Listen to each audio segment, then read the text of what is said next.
AM. Thank you very much and welcome back.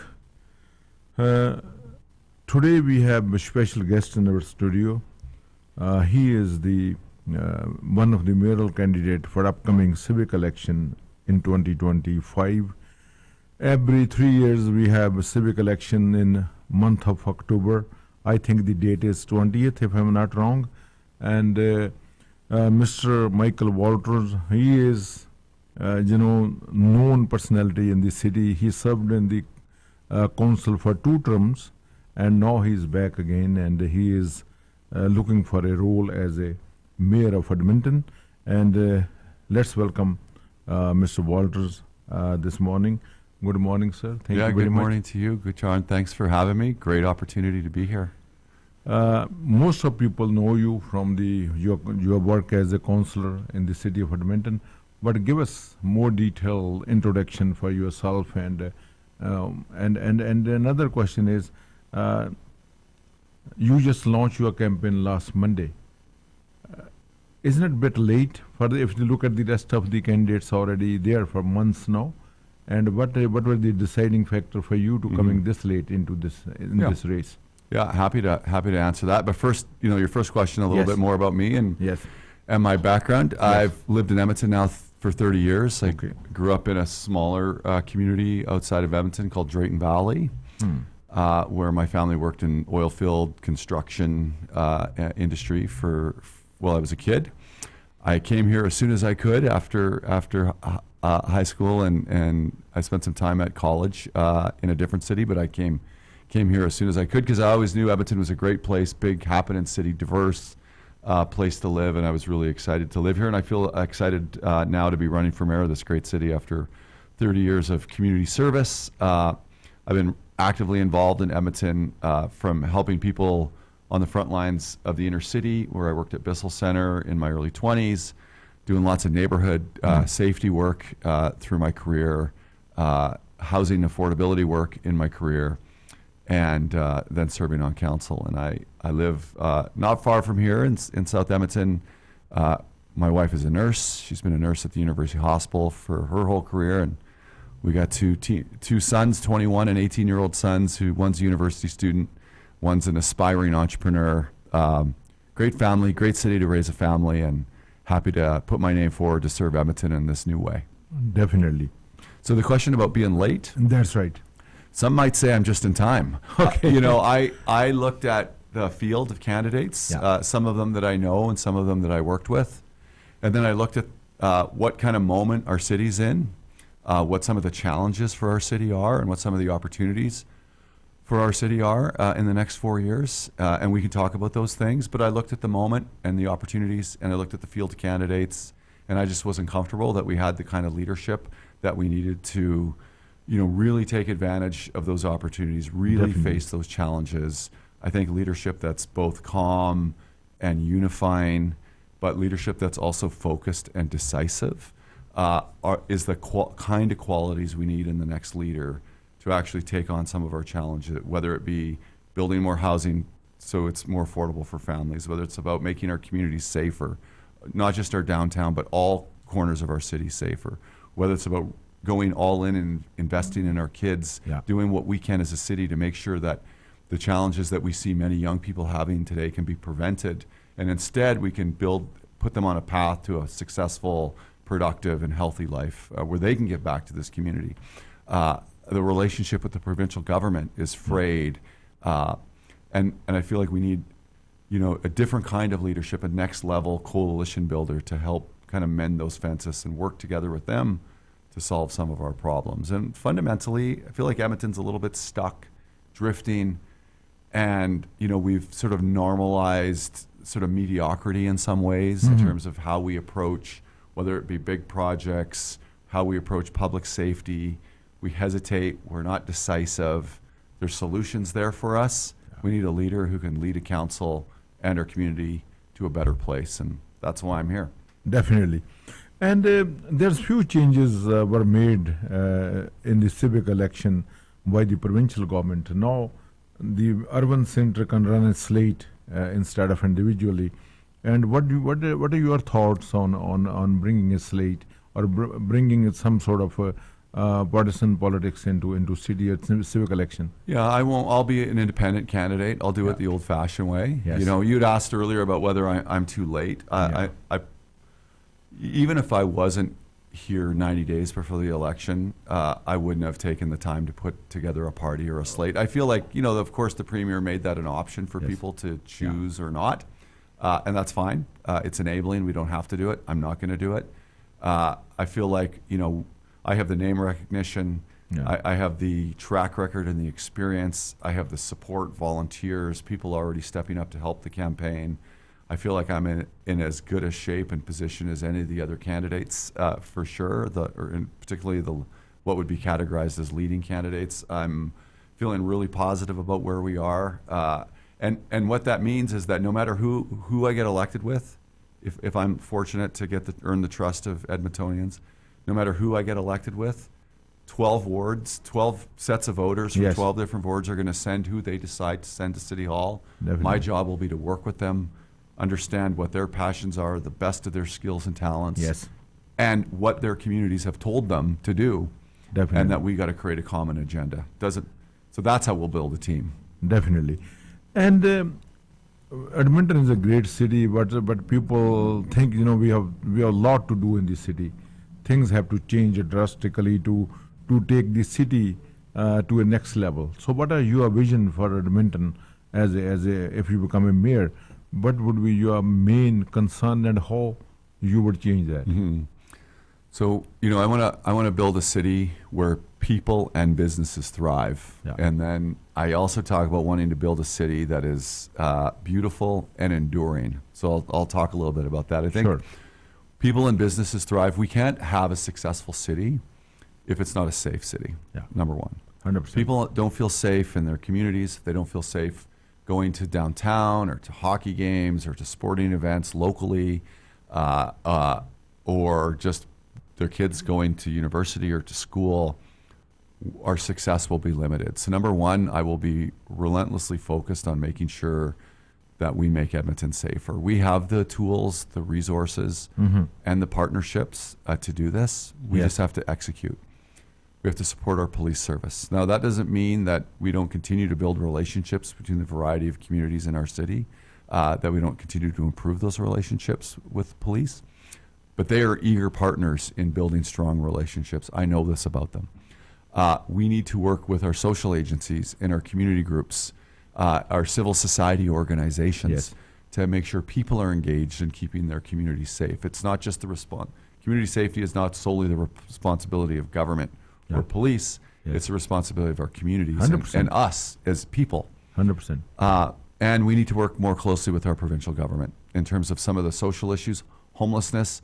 Nobody is happy about the number of homeless people and the number of people that we see suffering. But those solutions are in front of us too. It's just a matter of grabbing them, putting them into action, working with people who sometimes we might not agree with. And I think that's been a challenge in government, is you can agree with somebody on 85% of the stuff, but then you choose to focus on the 15% you don't agree on. We need to stop acting that way. We can be quicker, work together more effectively, and we can make Edmonton safer. I would also say that ensuring that the services that we provide to citizens, whether it's the basic stuff, you know, cut the grass, clear the snow, make sure people can get to and fro work, make sure your big construction projects don't have 20 detours within a 5-block. You know, I'm being a bit hyperbolic, but like sometimes we feel like you go into a construction zone and you don't know which way to go. It's gotten messy, unclear. People are frustrated. We can do that basic stuff well, and then for the business community, which is, we always forget, or maybe people don't even know, that the business community pays for sort of half the taxes, right? Definitely. And half the cost of the budget. That's generally the way it works in Edmonton. Is 50% of our budget comes from residential tax, and the other half comes from business tax. We need to make it easier for business to be successful. We can't have things in their way, whether it be from permits or licensing or the kind of supports they need, whether it be transportation access, roadway access, utilities, all those things. I think the city's worked hard at that and has done a better job. I think credit where credit is due, for sure. Definitely. But we need to continue to get better, improve, work with people, work with different industries more specifically to learn how this city can be truly labeled and categorically a business-friendly city. Definitely. Because that's what enables us to have a lot of the stuff that we enjoy as residents. There was a concern about we are having less businesses in Edmonton and more residential construction going on, and the bigger growth is a residential part of the city, and especially with the Edmonton region, we are not getting along with a few of the not getting along. Maybe not a right phrase. I think I will rephrase it.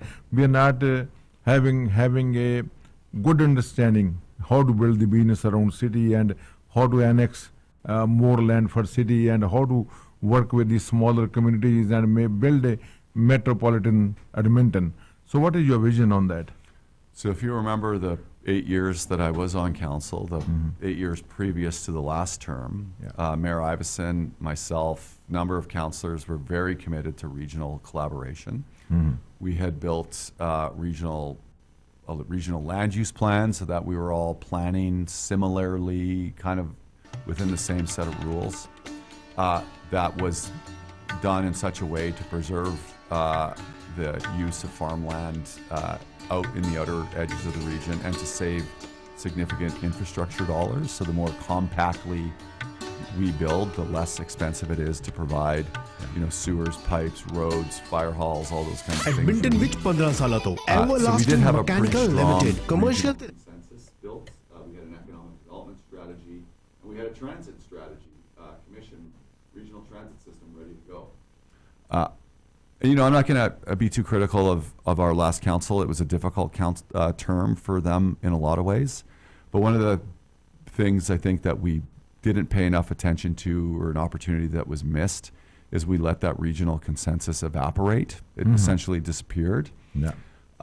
And that's not a good thing. That means that, particularly when I'm sure you'll ask me about budget and taxes in a moment, but when our taxes continue to increase annually in this term by substantial amounts, we become less competitive with our regional neighbors, and therefore industrial growth is more likely to drift to the outer to communities, municipalities outside of Edmonton.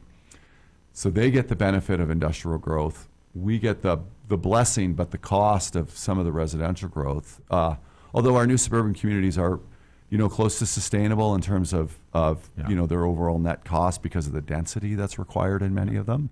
But the industrial piece of that is still so important. And when we lose that and we're not focused on that, we can have all the action plans and marketing plans and strategies we want to attract industrial growth. But if our tax rate is too high, it's simply a math question for investors. Yeah. So we have to manage our budgets. We have to think about how we spend. We have to keep tax increases to a minimum in order to stay competitive, in order to attract industrial growth, so that we can afford the kinds of services and the kinds of amenities that citizens and residents of Edmonton enjoy. And that's really important to me to tackle that as one of my high priorities. Is our long-term financial health, I would say, is not in great shape. And it's going to take an all-hands-on-deck approach to kind of right-size our budget, make sure that we're not losing important public services and that we're improving public services where they need to be, but that we're just budgeting smarter. Definitely. My next question is, there is could be a referendum for the separatist Alberta movement, and Naheed Nenshi just mentioned that, some of the investor may think twice investing in Alberta with that kind of atmosphere in Alberta, that where we're going to separate or we're going to stay with Canada. What kind of pressure that will put on cities to attract, new investments and new businesses into the city? And if you become mayor, how to tackle that?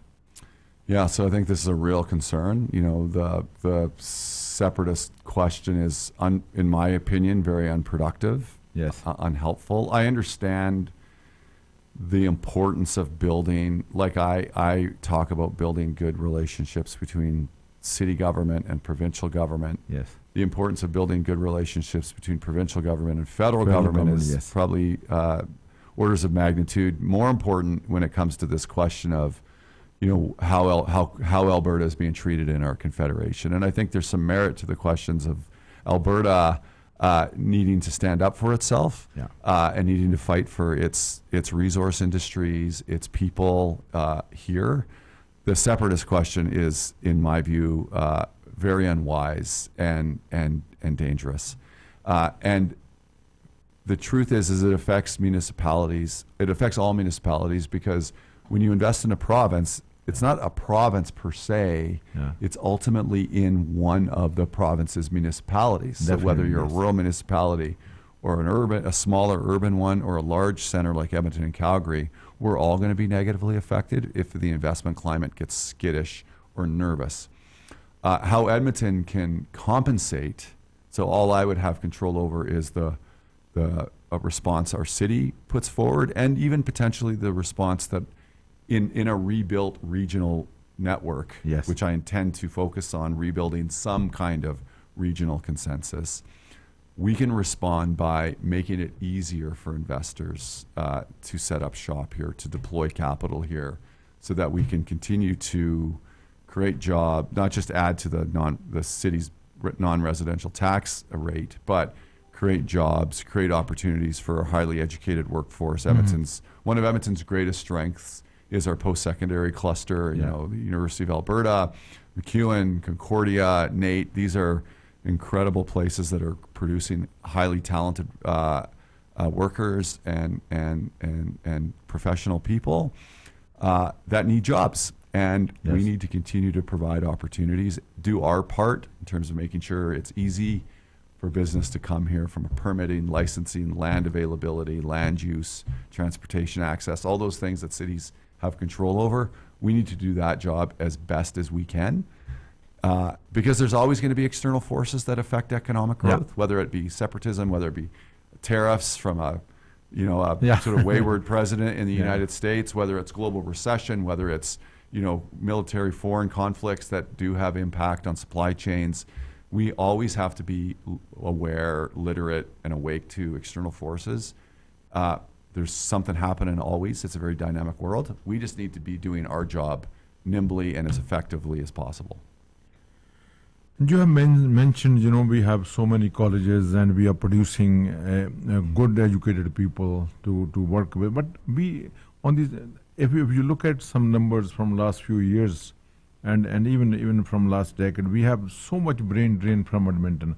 I know many people from our community, either they moved to Toronto or even to Calgary. We have lost so many our bright and young people to Calgary as well.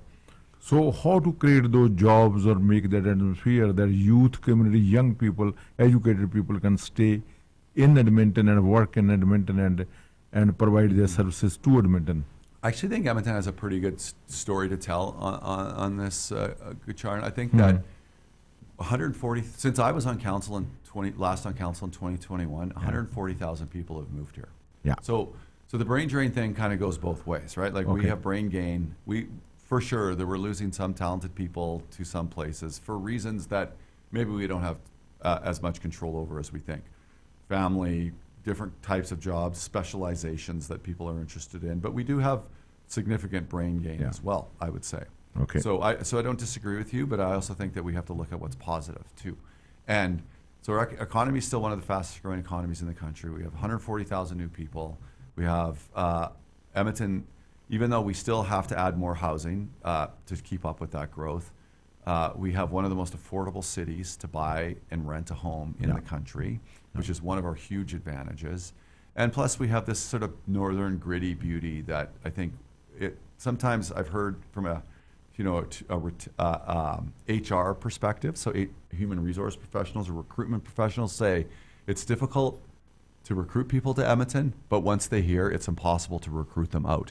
It's more and more difficult because they fall in love with this place. Such a strong community, so much to do, so much to help contribute to health, wellness, the River Valley, close to we're still close to two beautiful mountain communities. Yes. We are in a pretty blessed place. But in terms of protecting the people that we have here that we're at risk at losing, I think it's really just a matter of celebrating the industries that are successful and are emerging. So of course our energy industry has been the bedrock of Edmonton and Alberta for a long, long time, and it will continue to be a major strength for us. And we have to celebrate that industry. That industry innovates both environmentally, technologically, every day faster than people give it credit for. We have a great health sector, and that's connected to our post-secondary community, which does at the university in particular, which does significant research in health innovation. We have a growing tech, renewable energy, hydrogen, huge residential, both downtown investment opportunities, transit-oriented development opportunities. Real estate is a huge opportunity in this city. We have artificial intelligence. We talk about that all the time, but we don't celebrate it enough with partnerships. What are the companies that are being produced? What are they achieving for the good of our community, for the good of business, for the good of humanity? I feel like we can do a much better job in supporting that economic ecosystem as a city and telling those stories, which helps attract more investment. More investment is more opportunities, more new companies, more jobs, and then the likelihood that our best and brightest are going to leave diminishes. Very good. And my next question is, you have mentioned that we have gained 140,000 or some odd numbers, the new resident in Edmonton. The suburb area is under lots of pressure with the new population, new growth, but downtown corridor is still have so much vacancy. People don't want. Why we are missing that? Why we are not striking that balance? What city have to do to strike that balance that people should go back to downtown or stay in downtown or have a vibrant downtown like other cities? Yeah, I think this is $1 million question that, if I had the easy answer for that, I might have been mayor 12 years ago. I think and I think mayors talk about this. I think people are aware. So here's what I'd say. Our downtown post-pandemic has felt tense, unsafe, and unwelcoming. I hear that. I'm not making that judgment. This is what people tell me, both residents of Edmonton who are making different choices now about where they spend their leisure dollars. They don't necessarily want to go downtown. And investors who have checked out our downtown or pre-scouted our downtown, and for whatever reason, it hasn't felt safe or investable. And I think we have to be honest about that. We can't pretend that's not a problem if we want to solve it. So I think, as I said earlier, our commitment, my relentless commitment to getting the right things done to make downtown safe is fundamentally important. We have to do that.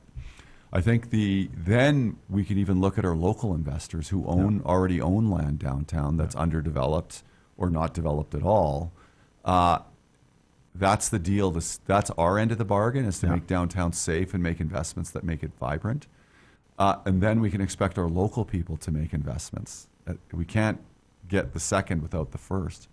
Then once we have that momentum, we can then showcase to sort of, what would be foreign direct investors, people from outside that are looking to invest, that downtown's safe, clean, fun. Our local people are bought in.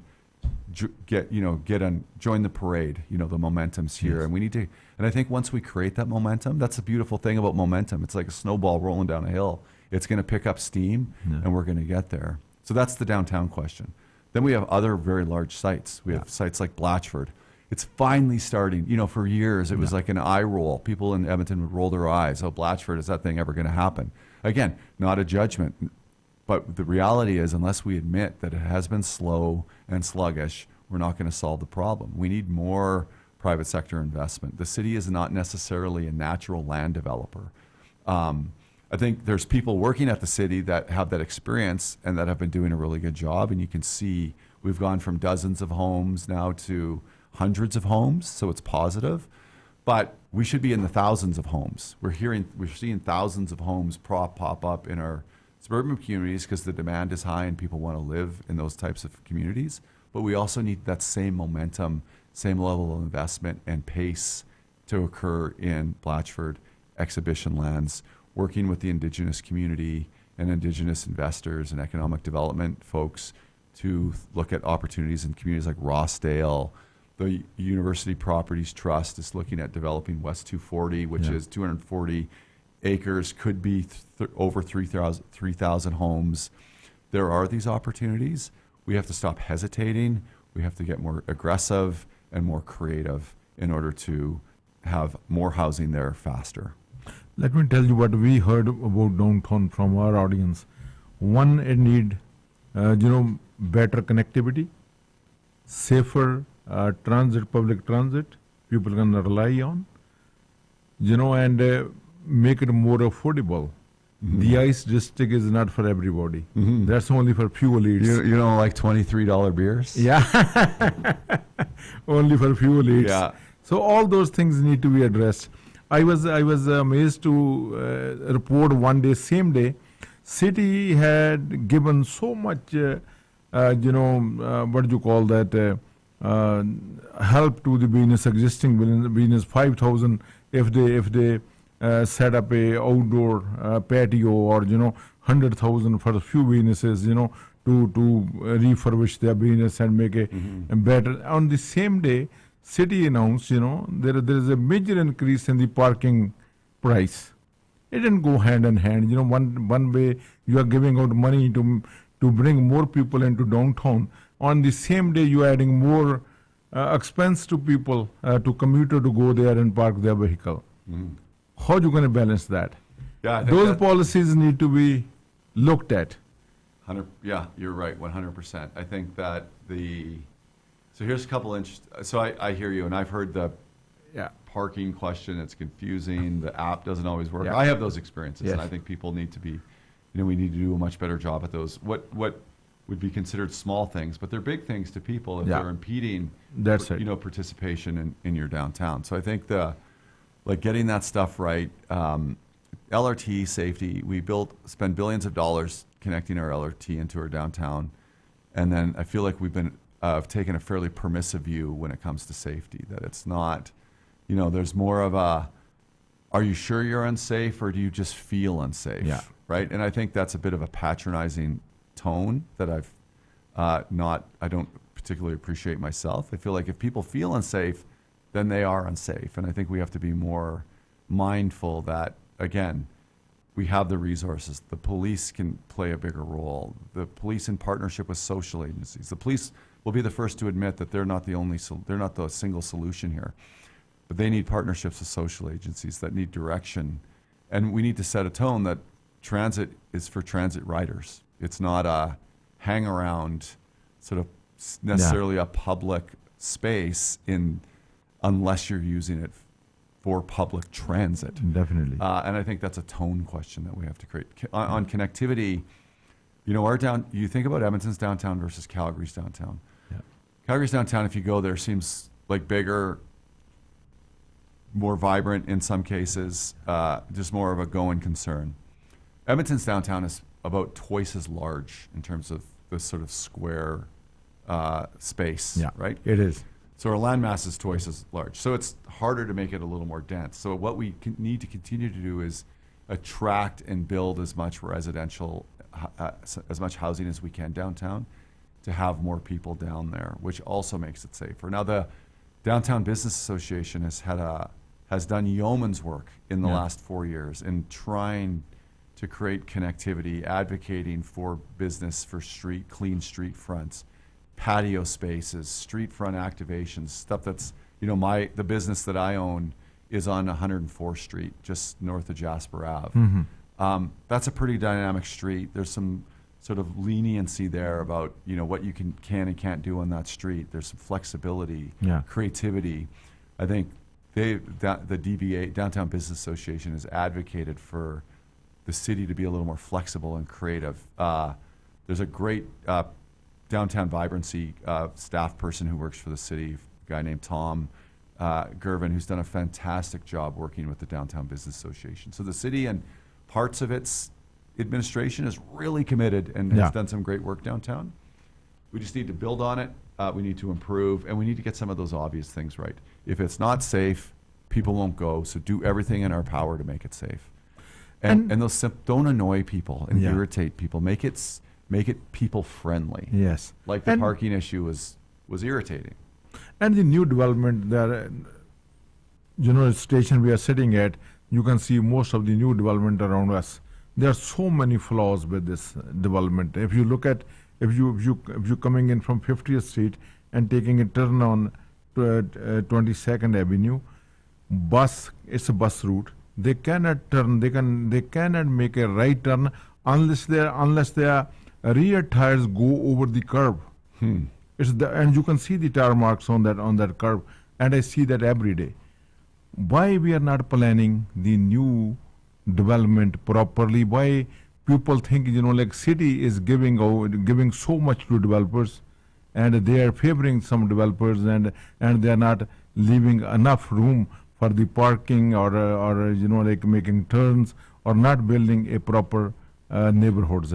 Well, that's an interesting thing to take away for me. There are neighborhood design standards. Those are what you're describing there is like basic roadway function, design for basic roadway function. If a bus can't turn properly, I remember a story, and I think it's a believable story because I have a similar story when some people in my ward, which was over by Southgate Mall, which was kind of in the University Farm, that was the area that I represented, when they put painted bike lanes on the road in 2013, we later determined that the bike lanes were designed, those were designed without considering, they were considered the width of the bus, but it didn't consider inclusion of the mirrors. Yeah.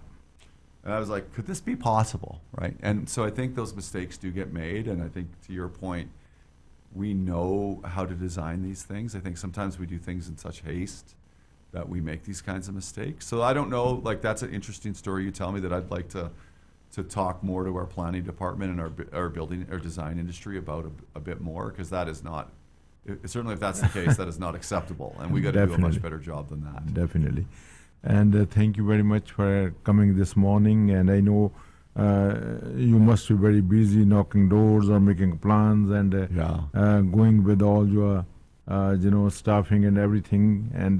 And thank you very much for coming. Anything you would like to add in the end? Yeah, I just think, it's my pleasure to be here. I think it's important that we recognize that a lot of political life and public service is rooted in values. And I think I want people to understand that I'm a values-driven person. I feel like I have a lot of knowledge about lots of issues. Both my career and serving on council has given me that benefit. But really values-driven, family, community service, health and education. My many family members in education, many family members working in healthcare, and that I believe that the more supportive we could be of our entrepreneurs and our business community, the more dynamic and affordable and sustainable and interesting this city is going to be. So, this vision for me of let's build a city where people and businesses can thrive, a city that's beautiful and that is enduring.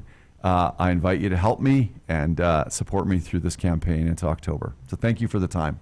Thank you very much, and all the best with your campaign, sir. Thank you very much. ਇਸ ਹਾਂਜੀ Michael Walter ਜਿਹਨਾਂ ਨਾਲ ਅਸੀਂ ਗੱਲਬਾਤ ਲੈ ਕੇ ਹਾਜ਼ਰ ਹੈ ਜੀ।